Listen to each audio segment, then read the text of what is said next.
शारदीय नवरात्र का चौथा दिन है, यानी आज हम माँ भगवती के कूष्मांडा स्वरूप की आराधना करते हैं।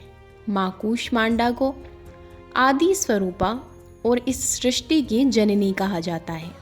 जय माता दी। आज हम सुनने जा रहे हैं दुर्गा सप्तशती से चौथा अध्याय, जिसमें बताया गया है कि कैसे महिषासुर के वध के बाद इंद्रादि देवताओं ने देवी की स्तुति की। महर्षि मेघा बोले, देवी ने जब पराक्रमी दानव महिषासुर को मार गिराया और असुरों की सेना को मार दिया, तब इंद्र आदि समस्त देवता अपने सर झुकाकर भगवती की स्तुति करने लगे। जिस देवी ने अपनी शक्ति से यह जगत व्याप्त किया है और जो संपूर्ण देवताओं तथा महर्षियों की पूजनीय है, उस अंबिका को हम भक्ति पूर्वक नमस्कार करते हैं। वह हम सबका कल्याण करे।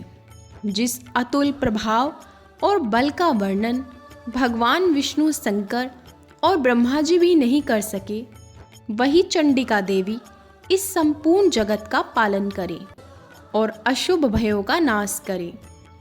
पुण्यात्माओं के घरों में तुम स्वयं लक्ष्मी रूप हो और पापियों के घरों में तुम अलक्ष्मी रूप हो।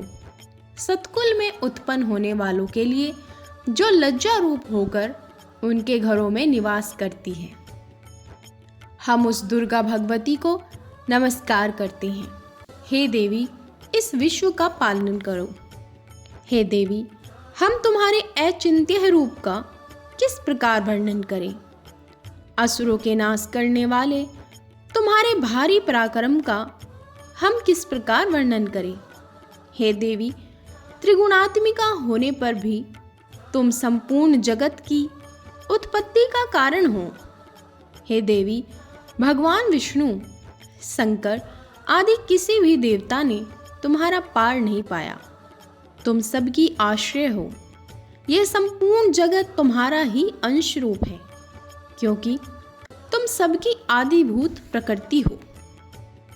हे देवी, तुम्हारे जिस नाम के उच्चारण से संपूर्ण यज्ञों में सब देवता तृप्ति लाभ करते हैं, वह स्वाहा तुम ही हो। इसके अतिरिक्त तुम पितरों की तृप्ति का कारण हो, इसीलिए आपको स्वधा कहते हैं। हे देवी, वह विद्या जो मोक्ष को देने वाली है, जो अचिंत्य महान स्वरूपा है और तत्वों के सार को वश में करने वाले मुनिजन जिसका अभ्यास करते हैं, वह तुम ही हो। तुम वाणी रूप हो और दोष रहित ऋग तथा यजुर्वेदों की एवं उद्गीत और सुंदर पदों के पाठ वाले सामवेद की आश्रय रूप हो। तुम भगवती हो। इस विश्व की उत्पत्ति और पालन के लिए तुम वार्ता के रूप में प्रकट हुई हो और तुम संपूर्ण संसार की पीड़ा हरने वाली हो। हे देवी, जिसके सारे शास्त्रों को जाना जाता है, वह मेधा शक्ति तुम ही हो और दुर्गम भवसागर से पार करने वाली नौका भी तुम ही हो।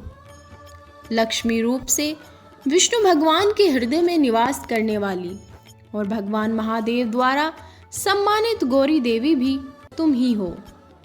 मद मुस्कान वाले निर्मल पूर्ण चंद्रबिंब के समान और उत्तम स्वर्ण की मनोहर कांति से कमनीय तुम्हारे मुख को देखकर भी महिषासुर क्रोध से भर गया। ये बड़े ही आश्चर्य की बात है।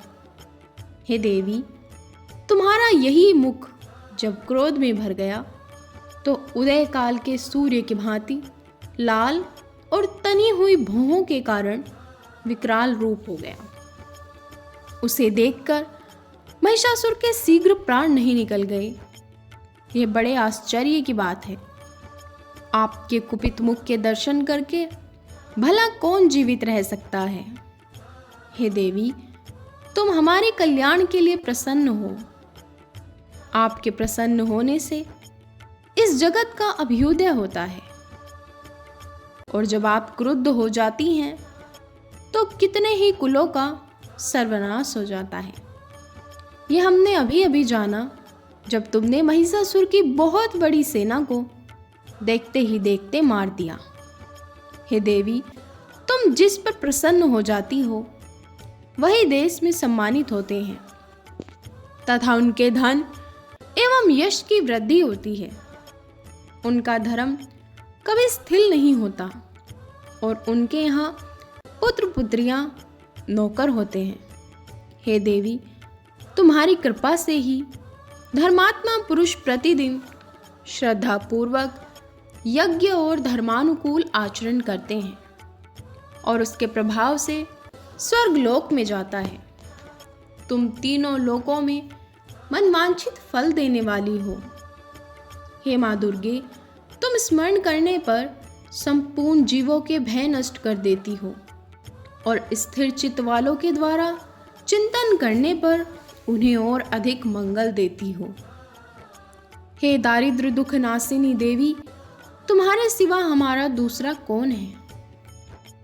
हे देवी, तुम शत्रुओं को इसलिए मारती हो कि उनको मारने से दूसरों को सुख मिलता है।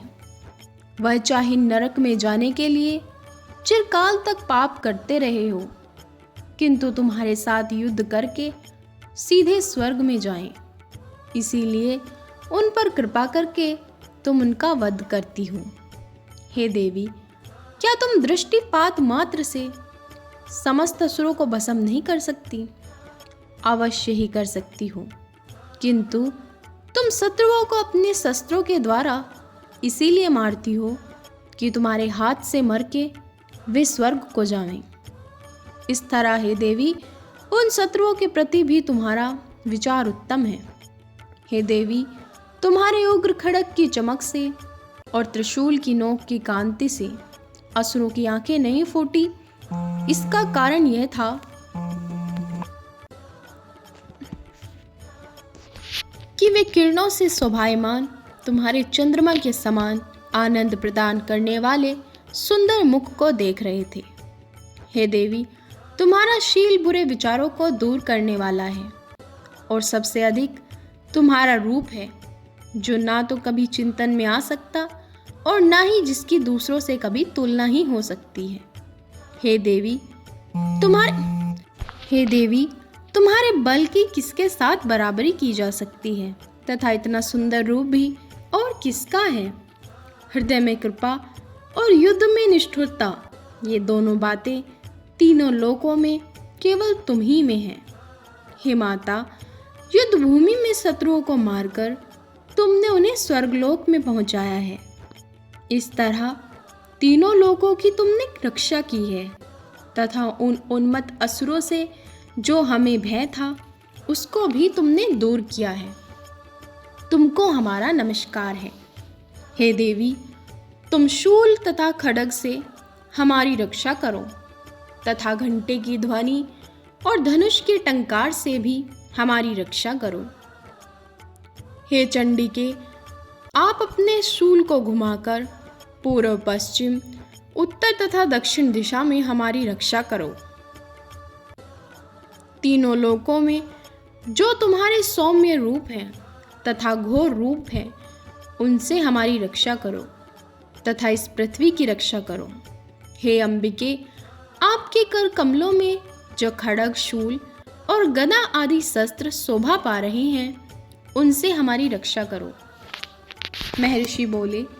इस प्रकार सब देवताओं ने जगत माता भगवती की स्तुति की और नंदन वन के पुष्पों तथा गंध अनुलेपनों द्वारा पूजन किया। तब देवी ने हर्षित होकर देवताओं से कहा, हे देवो, तुम सब मुझसे मनवांछित वर मांगो। देवता बोले, हे भगवती, तुमने हमारा सब कार्य कर दिया। अब हमारे लिए कुछ भी मांगना बाकी नहीं रहा, क्योंकि तुमने हमारे शत्रु महिषासुर को मार डाला है। हे महेश्वरी, तुम इस पर भी यदि हमें कोई वर देना चाहती हो तो बस इतना वर दे दो कि जब हम आपका स्मरण करें तब आप हमारी विपत्तियों का हरण करने के लिए हमें दर्शन दिया करो। हे अंबिके, जो कोई भी तुम्हारी स्तुति करे तुम उनको धन समृद्धि और वैभव देने के साथ ही उनके यश और मान सम्मान को बढ़ाओ। आप सदा हम पे प्रसन्न रहो। महर्षि बोले, हे राजन, जिस प्रकार तीनों लोकों का हित चाहने वाली वह भगवती देव